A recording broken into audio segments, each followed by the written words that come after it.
For over 44 months, Russia has waged war on Ukraine, and today we'll look at the current military situation there. I'm Julian Rupke, and this is BILD's Situation Room. And we're starting again with images and videos from the still heavily contested city of Pokrovsk, formerly home to 65,000 residents, and newly released footage from the 425th Assault Regiment Skala shows us that the battle for this city is still not decided. We know that Russian troops are advancing through large parts of the city, that they've now brought in logistics, meaning they've rolled into the city on motorcycles and in various vehicles and are steadily establishing their own supply lines on site. The northern part of the city still remains heavily contested, as clearly seen in these images here. There aren't that many Russians here yet, just small teams of maybe 2, 3 or 5 Russian soldiers. And so the Ukrainians are still continuing to put up resistance here exactly in this particular way. That means we have individual Ukrainian soldiers on the ground. Again, it's important to point out this isn't the big counteroffensive. It's not even 100 or 50, not even 10 at a time going in, but rather very small counterattacks aiming to exploit areas where Russians haven't yet gained a foothold or full control.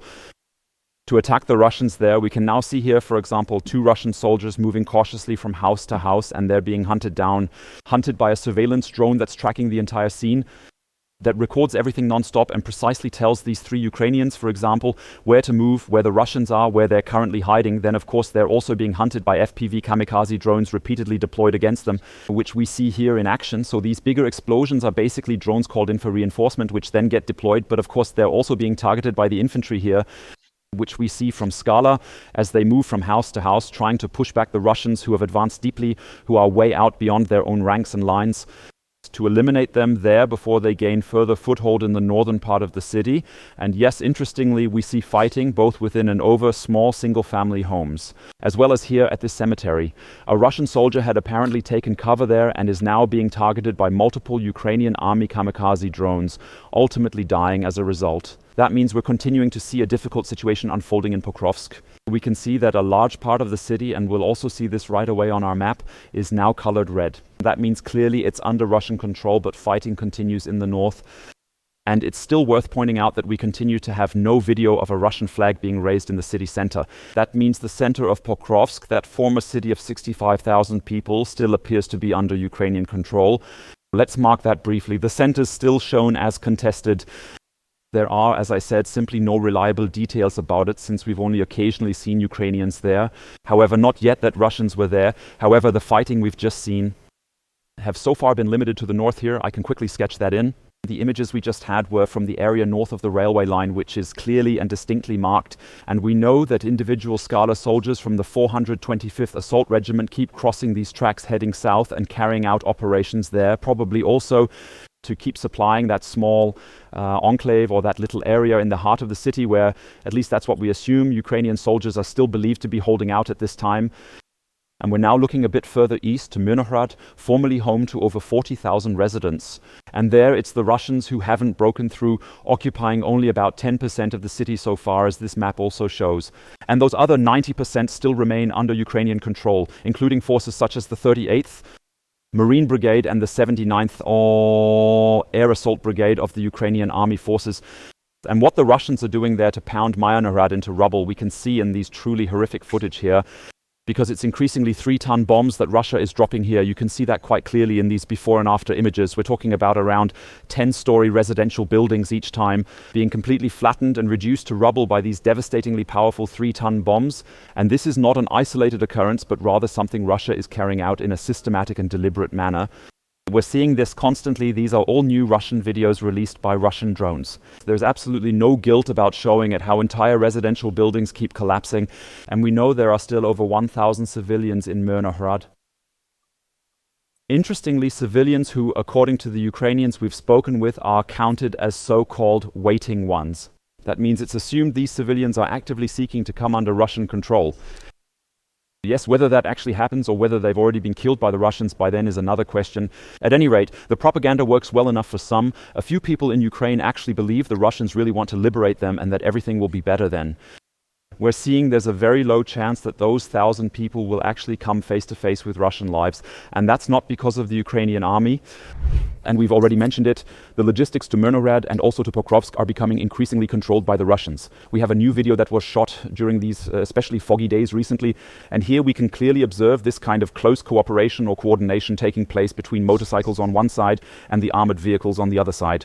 Now we can clearly see two motorcyclists pulling up and attempting to clear the road area ahead, namely from whatever that is, a detonation pin or something like that, so explosive objects that could then become hazardous could at least become a problem for the troops coming up behind. However, we also immediately see armored vehicles of the MTLB type following these motorcycles here. And the motorcycles, as mentioned, scanning for mines, looking for explosive devices to make sure that the armored vehicles can continue moving forward safely. We can play this through here, get an idea of how it works, see how the motorcycles, or rather the Russian ones, well, the infantry on the motorcycles are well coordinated, take care of the greeting, had already taken position beforehand, and are now carefully observing and monitoring how the situation develops around them. And interestingly, we're just about now going to see how yet another soldier here comes limping out into view. I think we'll have to pixel him out too, coming from the direction of Pokrovsk. That means someone who was already in the city but then got injured and is now being driven away from the two motorcycles, at least as we can see here. That's quite interesting. He first asks him what he's got and then takes a close look at it. So he basically has to prove that he's actually injured. If he doesn't, he'd most likely be sent straight back again.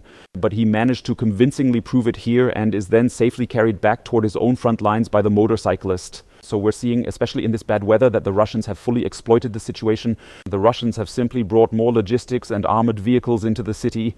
Of course, we can assume that each of these vehicles we've just seen, we can see that this is from late October here. The gear each vehicle carried, including onboard infantry. That means the Russians are still persistently trying to increase and reinforce the number of their troops in the Pokrovsk area. And interestingly, we've only recently heard from the Ukrainian side that there were just a few hundred, maybe 200, 300 Russian soldiers in Pokrovsk. Now it appears the Ukrainians are in the process of changing their communication strategy.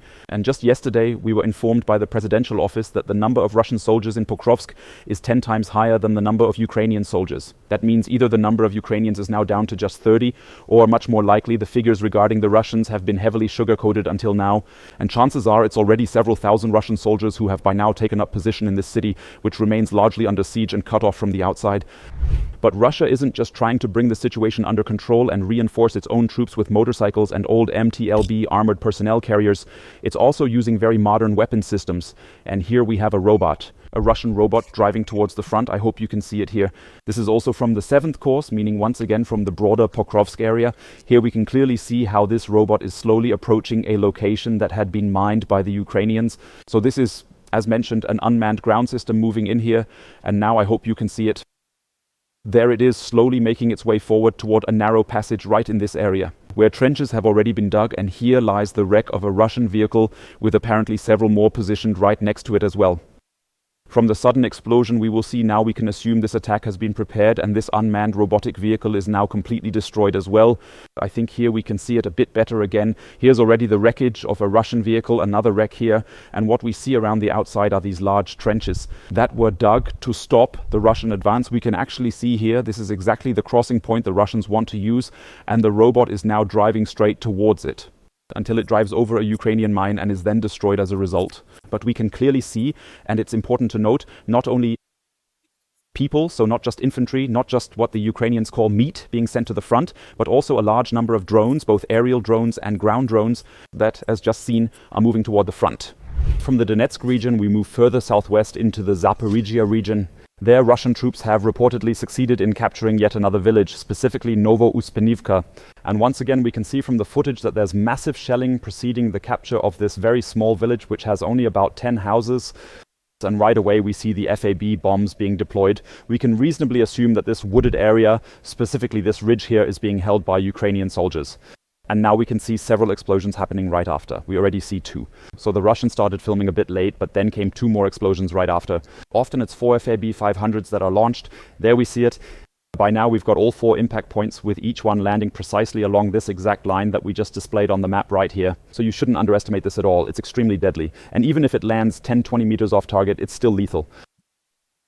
The blast from a Fab 250 or Fab 500 bomb is so powerful that every Ukrainian soldier here is inevitably caught up in its devastating effects. We also repeatedly observed that several trench systems in this area were indeed targeted and subsequently attacked.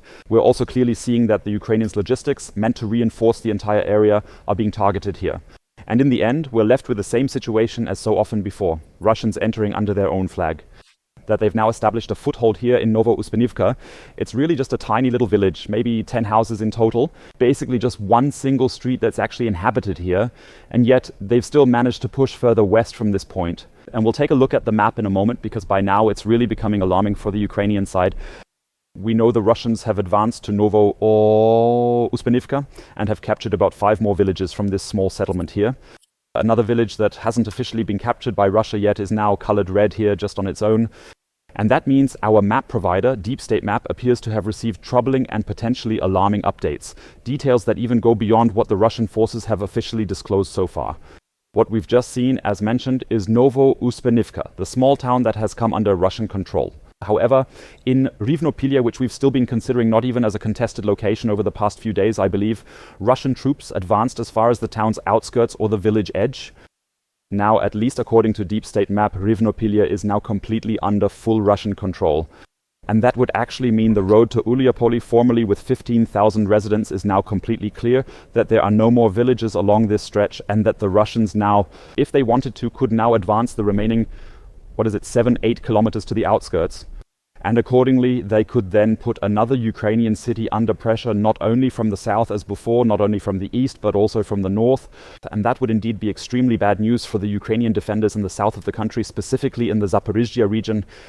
Let's move on to the northeastern part of the country, to the Kharkiv region.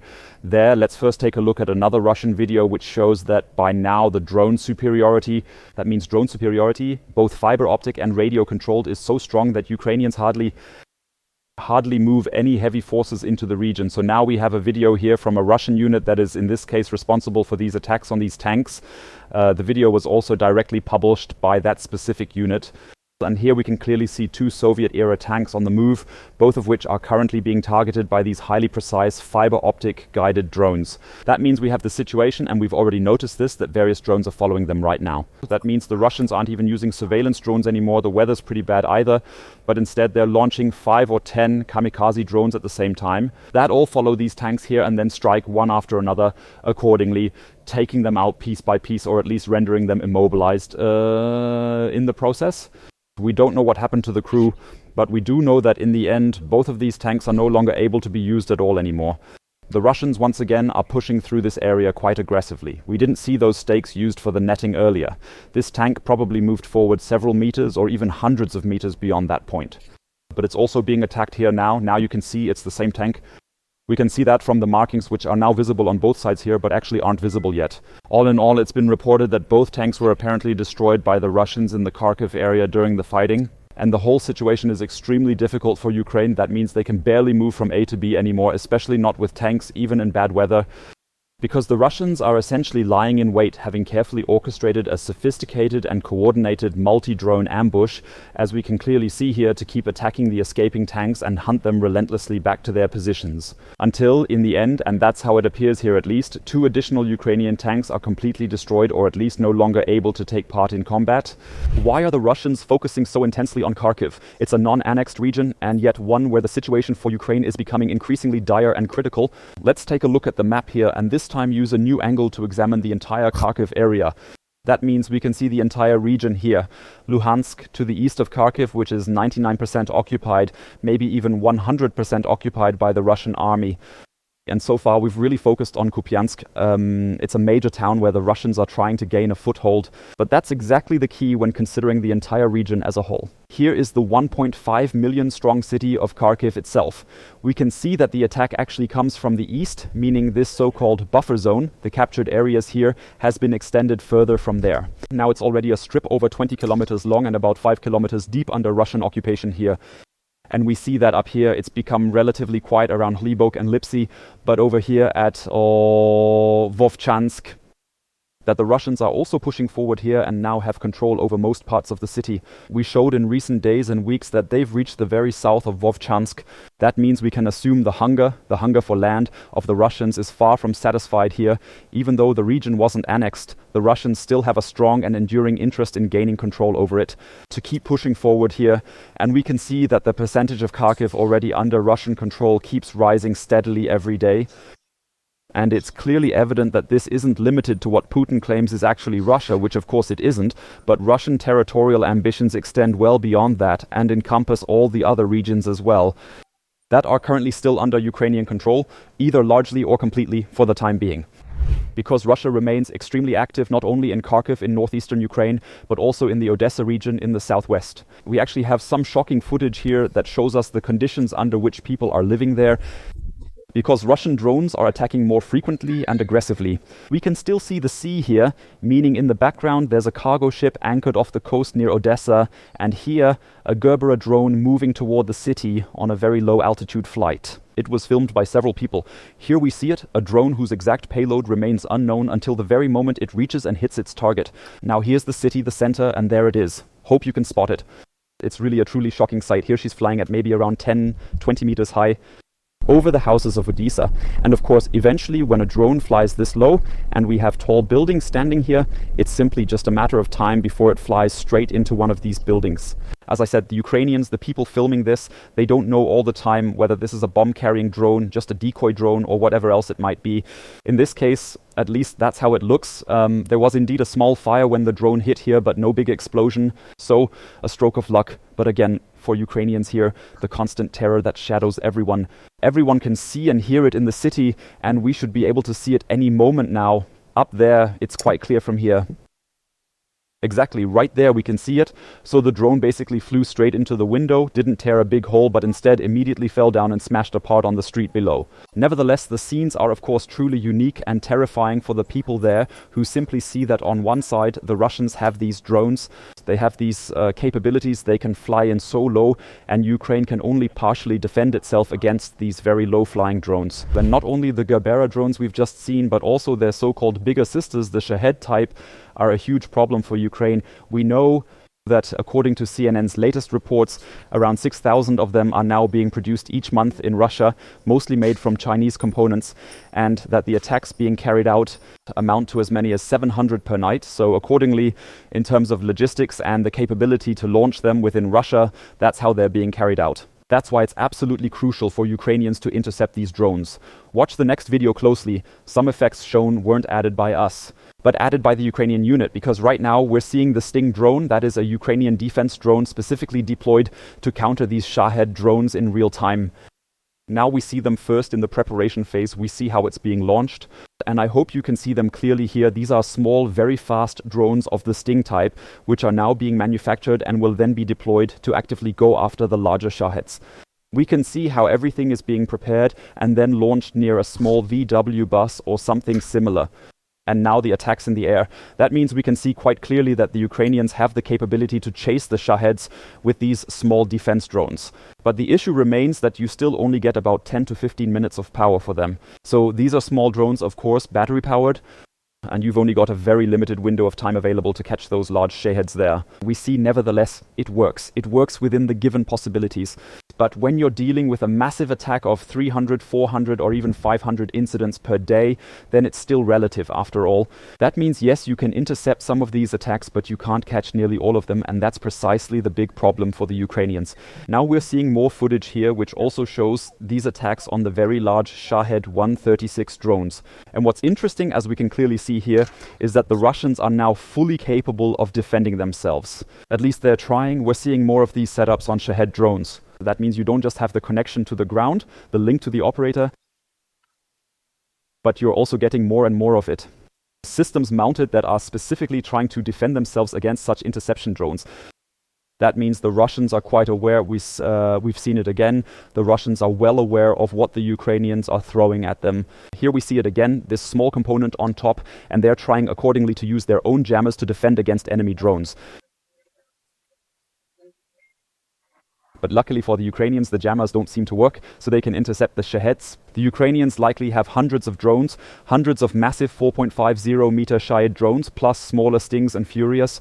For example, one from the German company UUS, and also others shot down here, so they're constantly trying to do that.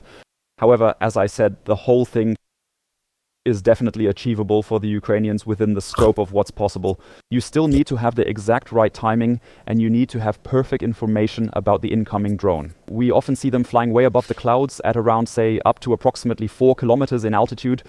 So it's an extremely difficult undertaking with these small drones compared to those long-range ones that have up to 800 kilometers range but can still be intercepted. And that's why Ukraine is relying not only on interceptor drones, nor solely on its ground-based mobile teams shooting down Shaheds, but more and more increasingly also on interceptor helicopters as well. That means Ukrainian helicopters now, at least in several units, have the specific mission and task of intercepting and attacking the Shahed drones before they reach their intended targets. And here we're seeing rare footage from a daytime camera, also filmed from a Ukrainian Army Mi-8 or Mi-24, and in action we now see a so-called M134 minigun being deployed against this Shahed drone, being fired at, and eventually we see the Shahed drone getting hit. Now we can clearly see how it starts losing control, how it begins to crash, and what's now about to become visible is clearly discernible in the footage. That's the image. If there's explosives on board, we get a far bigger explosion than with Gerbera, a truly massive impact here, and you can easily imagine what would have happened if this drone had actually hit a building or something of that nature. Very good that this drone did crash eventually. We continue to receive new footage showing that Ukrainian helicopters are in action every day and every night to secure the skies, to defend them against the drones as well. But what we've actually seen, though, is exactly why this task is so incredibly dangerous. Because the drones, as seen here repeatedly, sometimes explode instantly on impact. That means the Ukrainians are trying to shoot at them from several meters away, but they don't know exactly how these large switch drones here change their flight path. That's why it sometimes happens that they crash, for instance, when they lose control here and then simply fall down onto the ground. Sometimes they even explode right in the air next to them, and we've just seen just how extensive the blast radius from these drones can actually be, essentially due to the sheer power of this explosive force. A tough and dangerous mission for Ukraine as it continues to respond with interceptor drones, helicopters, F-16 and ground-based fire to counter the ongoing threat effectively, to somehow counter the threat of Russian long-range drones.